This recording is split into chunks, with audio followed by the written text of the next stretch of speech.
Happening right now, a string of car burglaries in Ingleside, and that has police needing your help. 24 vehicles hit this week alone, and tonight our Andrew Christensen shows us why the police chief says all of this could have been prevented. Now I'm here on the corner of 3rd Street and Avenue H, and I spoke to Ingleside Police Chief Tammy Burr, and she said this is the neighborhood where the suspects hit the most. The suspects are 4 young men who burglarized this neighborhood, and she tells me that there isn't a pattern as to which vehicles they targeted. It's a really decent neighborhood. You know, everybody's genuine. Don't have a lot of issues here. But earlier this week, there were issues. Ingleside PD saying the burglars stole possessions like wallets, computers, and firearms from a total of 13 residents and 24 vehicles. And even though Fuentes wasn't stolen from, it worries him. They catch whoever's doing this. It's not good for anybody. And Ingleside PD says something was common with the cars. These could have been prevented had people just locked their cars.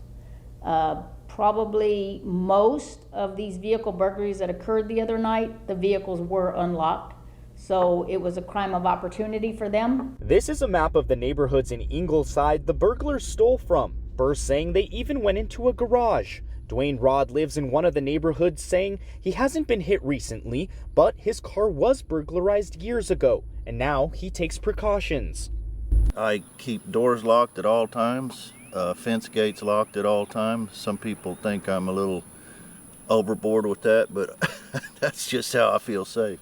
And with these burglaries, Burr says the community is changing. We live in a great community where people trust each other, but obviously we can't do that anymore because now we have these thieves roaming our streets. And until we get them locked up, then we have to take every precaution we can to protect our own property. Burr says the thieves are facing a burglary of a vehicle charge, and each instance is one Class A misdemeanor. Ingleside PD is planning to enhance the charge with an organized criminal activity charge, as well as charge them for burglary of a habitation.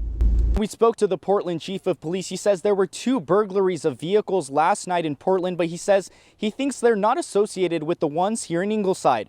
Reporting in Ingleside, Andrew Christensen.